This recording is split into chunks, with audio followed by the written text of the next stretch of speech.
A lot of self-work can be summarized into thoughts aren't true, feelings don't require actions, things aren't good or bad, they just are. Our greatest enemy is ignorance. To change your life, change your surroundings. Our actions, not our pasts, define who we are.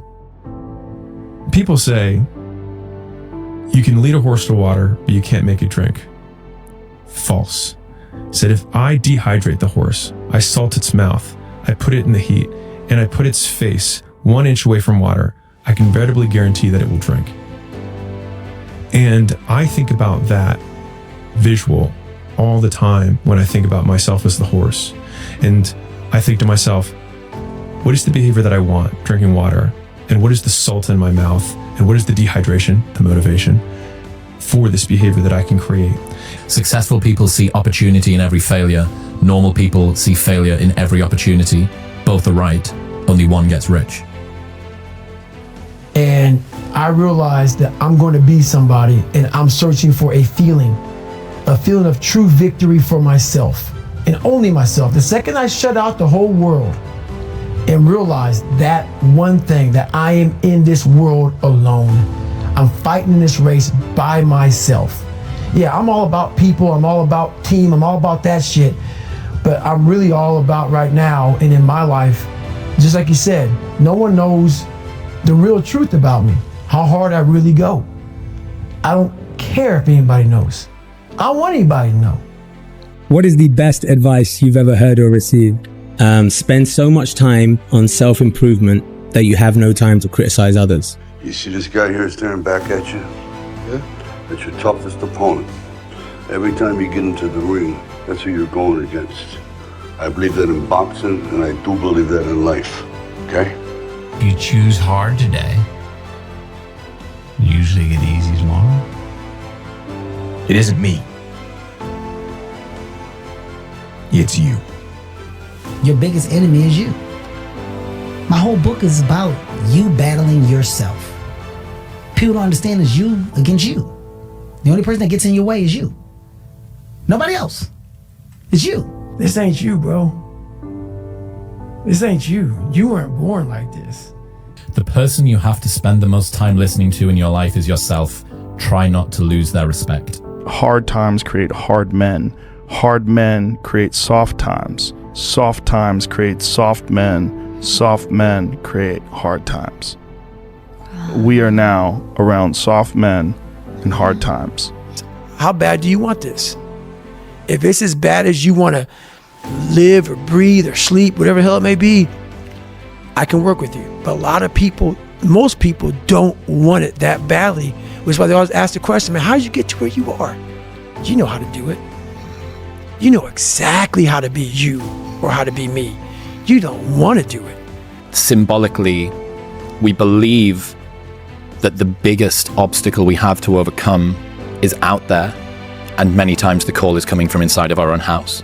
I think that the worst enemy that many people have is the voice that's inside of their own head. Now, this voice has probably maybe come from the outside world, but we've now internalized it. You know, we have become our own worst enemy in some regards. Discipline is doing what you hate to do, but do it like you love it. Doing what you hate to do, but do it like you love it. That is a great quote. And if you can do that, you can be successful in anything. That's the hardest thing in the world. To get up every day and give 100% and be in the same position that you were each day, but mentally know that you're trying and trying and trying. That's a real grind. There's no luck in this game, man. It may be a little bit of luck, but the luck happens after you bust your ass and you put yourself in that lucky situation. Luck doesn't happen. You put yourself in that situation where luck might fucking happen. And that's what people don't know. But to get there, luck ain't gonna happen. You have to put yourself in that situation, man. It takes a lot of work. Because you have no leverage. You don't have the money to pay other people to help you.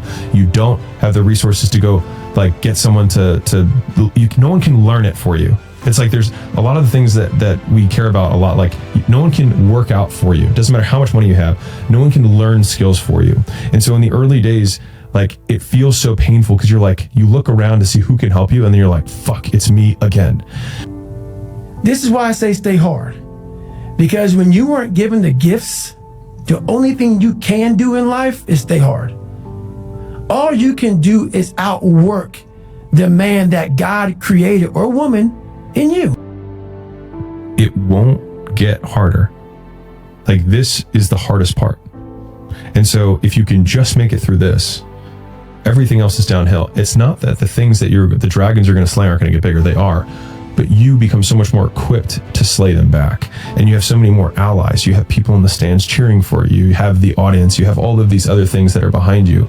But in the beginning, it's just you with a stick against a bear. I gave everything. I gave everything to who I am. I gave everything. And when you give everything, man, you have no regret. Your laziness is something that has to do with you. You're not connected to something deep enough. You don't feel the necessity. You don't feel the devil at your heels. You don't feel the fact that you could very well die tomorrow that will impel you to get something done. There's no necessity behind it. And the human animal, the way we were created, is when we feel pressure, we feel the necessity to get things done. We can move mountains, and we have plenty of examples of that in history. Every young person thinks they're a loser. At least a young person in the situation I was at. Like, I didn't know I wasn't a loser until I started winning, until I started doing martial arts. Martial arts taught me that, like, I could get better at stuff, that I wasn't really a loser. I just was someone who was, like, in a fucked up situation. But you could channel all that energy that you have as a young person into something and get better at it. No, I'm look at myself in the mirror and say, all right, you did it again today. You a bad boy, because that shit sucks. The amount of times when I was on my lonely path where I was too different from the friends that I had, but not successful enough to be friends with the people that I wanted to be friends with. That's when you want people to root for you. That's when you want people to support you. Once you've already won, people are like, he's amazing, he's so good. But like, that's the time when you need it the least. And so you always have to be the person who roots for you before everyone else does. And it's usually a single clap in the auditorium for a very long period of time. It is a slow clap that's just you rooting for you. So what I did was I became that big, bad, nasty motherfucker that you don't want to walk into at nighttime. I became the roughest critic in the world on myself. And that's what changed me. I literally saw myself in the mirror. I saw the truth. No one's gonna come back to save me. No one's gonna come back on this fucking couch and say, hey, it's okay. You're gonna be okay. No, I'm not. I'm not gonna be okay. I had to realize I had to take a stand. I had to make a real stand. And it was painful to look at who I was. Your mental toughness has to exceed your physical toughness. No matter how physically tough you are, if your mental toughness does not exceed that by a small bit, you'll lose every time. Because your mind will fail you before your body ever does. Your will fail you before your body ever does. So your will and your mind has to be tougher to go a little bit further than your body can. And that's how you'll succeed. That's how you make it. Know what your mission is. Know what your intent as the commander of your life. Know what your intent is, and then fight with everything you've got to win. People struggle to do things alone. And the path of the exceptional person is one of an exception, which means that you are not with other people. And rather than fighting that or bemoaning it, see it as an indicator that you're on the right path. Because if everyone else were cheering you on, then it means you're not in the right place, because it means you're just like everyone else, and that's not where you want to be. The second I realized that, man, you are a piece of shit, we got to get going. Because at 47, man, you're not going to be able to do any of this shit. 50, whatever you are.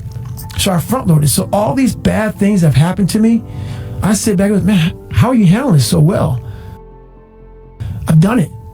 I front loaded. I have the money I need. I have the success I need. I have the determination, the willpower, and also the pride in myself. So when I wake up every morning, I know who the I am.